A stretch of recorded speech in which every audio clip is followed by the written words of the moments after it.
Salve, salve tricolores, sejam bem-vindos a mais um vídeo aqui do canal. Se você é novo por aqui, não esqueça de se inscrever aí embaixo, deixar o like no vídeo e me seguir também lá no Instagram, AlemãoSPFC. E agora, sem enrolar, vamos pro vídeo de hoje, desejando uma excelente terça-feira, que Deus abençoe nosso dia. São paulinos e São paulinas, o tricolor se reapresentou após a vitória no último clássico, que aconteceu no sábado, teve folga no domingo e ontem teve treino regenerativo para quem entrou em campo, um treino um pouquinho mais específico para a rapaziada que não jogou. Hoje pela manhã, outro treinamento, ainda tem mais uma sessão de treino antes da viagem para o Rio Grande do Sul, onde na quinta-feira a gente encara a equipe do Juventude. Nesse treinamento tivemos as novidades do retorno do Mike, que nós falamos ontem, mas treinando novamente e normalmente, então já pode estar à disposição para esse próximo jogo, se o Hernan Crespo quiser relacioná-lo, e também do lateral esquerdo Enzo Dias. Teve uma indisposição aí na última partida, acabou ficando de fora. Foi um momento surpreendente assim para o Wendel, que não estava esperando jogar, mas o Wendel surpreendeu, jogou demais.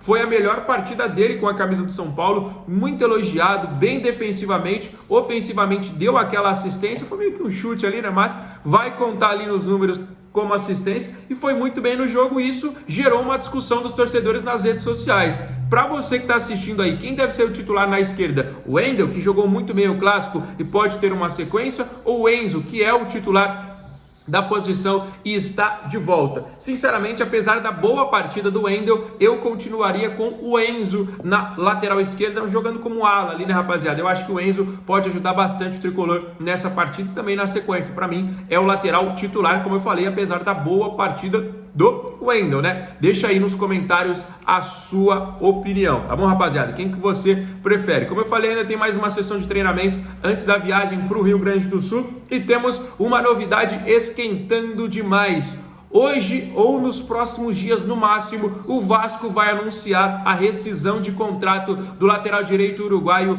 Pumita Rodrigues, o jogador que está em término de contrato e está fora dos planejamentos da equipe, vai rescindir, ficar livre no mercado, e o São Paulo é o favorito a contratá-lo. A notícia já está circulando desde ontem, nós já trouxemos para vocês, e o Pumita se aproxima do tricolor paulista, lateral de 28 anos de idade. O jogador quer resolver essa situação logo, porque ele quer jogar, quer ter minutos, porque como a gente falou no vídeo de ontem, mas recapitulando, tem Copa do Mundo no ano que vem, daqui um ano mais ou menos tem Copa do Mundo, e o Pumita vinha sendo convocado, então um jogador que quer estar na Copa do Mundo precisa estar jogando, e se não for no Vasco, vai ser em outro clube, e o São Paulo hoje é o favorito a contratá-lo. 28 anos de idade, não é daqueles jogadores que todo mundo fica falando, alemão, é asilo, ele tá velho, tem 30 e tantos. Não, tem 28 anos já completados nessa temporada, tá bom, rapaziada? Então, é um jogador que pra mim ainda pode render bons frutos. E se a gente pensar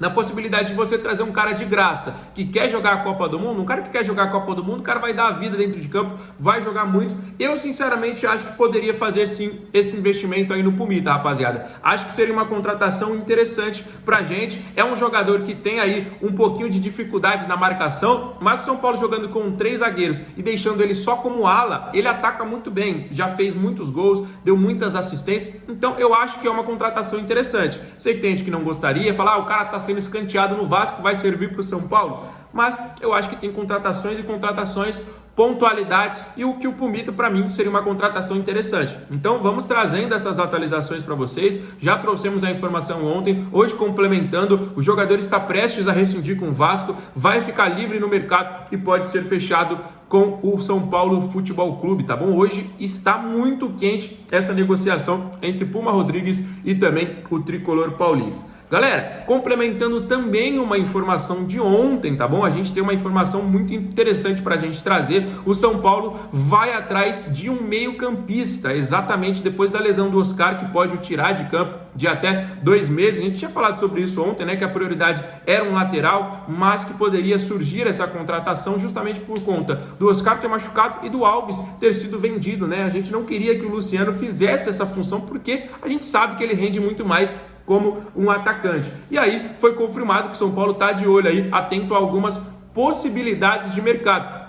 E muitos torcedores comentaram comigo e eu resolvi trazer este nome aqui para saber a opinião de vocês. Até o momento ainda não tem nenhuma conversa, mas já esteve no radar do São Paulo em outras ocasiões.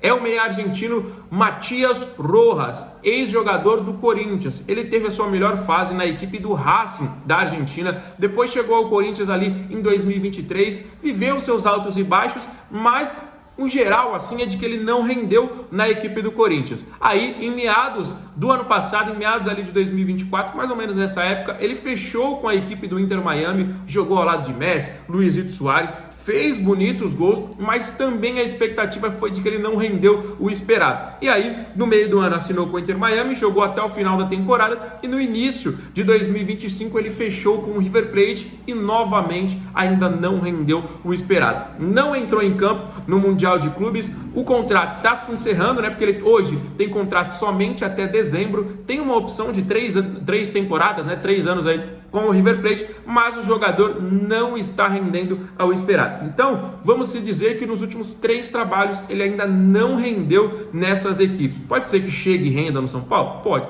mas pode ser também que não renda. Ele está com 29 anos de idade, prestes a completar 30, né, no fim da temporada agora em novembro. Ele completa 30 anos de idade, mas é uma opção de mercado, né? Como eu falei, contrato se encerrando com a equipe do River Plate. E é um jogador com essas características, né? O São Paulo queria um jogador que jogasse ali mais ou menos na função do Oscar, que tivesse esse chute também de fora da área, e essa é a principal característica do Matias Rojas. Chuta muito bem, é um exímio batedor de faltas, bate escanteios também muito bem, então poderia ser aí uma oportunidade. E o São Paulo vem tendo, né, boa relação com o River Plate, né? A gente negociou recentemente o Galo, veio o Enzo Dias, agora veio também o Tapia, né? São negociações aí, cada uma de uma maneira, né? Mas são negociações que estão fazendo as duas direções terem boas relações. Então pode ser que isso ajude em uma possível negociação também do Matias Rojas, como eu falei para vocês, teve passagem recente pelo Corinthians, Inter Miami e atualmente está no River terminando o seu contrato. Você aceitaria? Você iria atrás de uma outra peça? Vale destacar que esses reforços tendem a chegar no São Paulo. A gente informou ontem, mas recapitulando, às vezes a rapaziada não assistiu,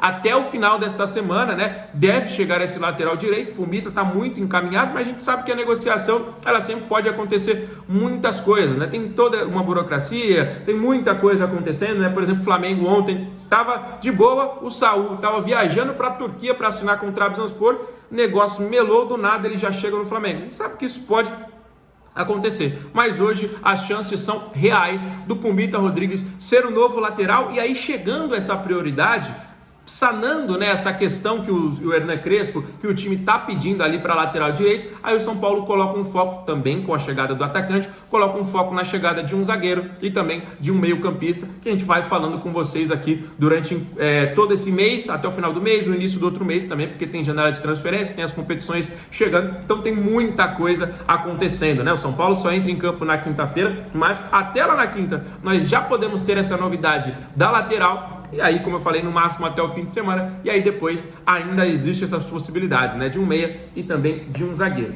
Vamos olhar, também peço, né? Vamos olhar com carinho para as nossas categorias de base, né? Será que não tem um zagueiro que possa chegar aí e assumir esse posto, né? E ganhando oportunidades, e ganhando aí espaço. Será que não tem um meia também? Porque o nosso elenco sub-20 a gente já extraiu grandes jogadores, né? O próprio Matheus Alves, que até já foi vendido, o Lucas Ferreira, Luca, Henrique, Rian Francisco, Mike, o Hugo, né, que acabou tendo uma lesão na final da Copinha, mas já estava aí também no profissional. Ferreira, tem grandes jogadores aí nas nossas categorias de base. Será que algum não pode ir ganhando oportunidades, treinando, ganhando alguns minutinhos ali e mostrando o seu futebol? Será que a nossa base não tem aí pra gente? Porque a gente está vivendo um momento crítico financeiro, todo mundo sabe disso.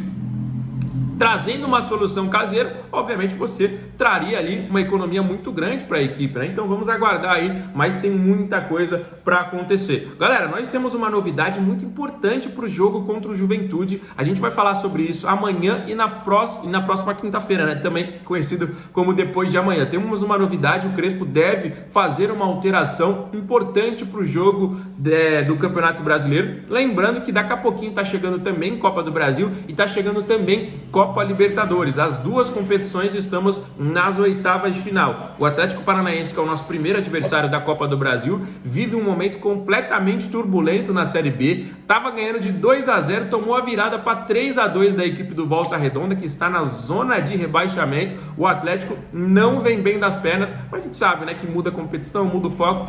Então, vamos acompanhar também esse nosso adversário. Fechou, rapaziada? O vídeo está se encerrando, mas não esquece, deixa o like no vídeo, curte, compartilha com os amigos. Fechou? Volta amanhã com muitas novidades. Fiquem com Deus. Um abraço. Valeu!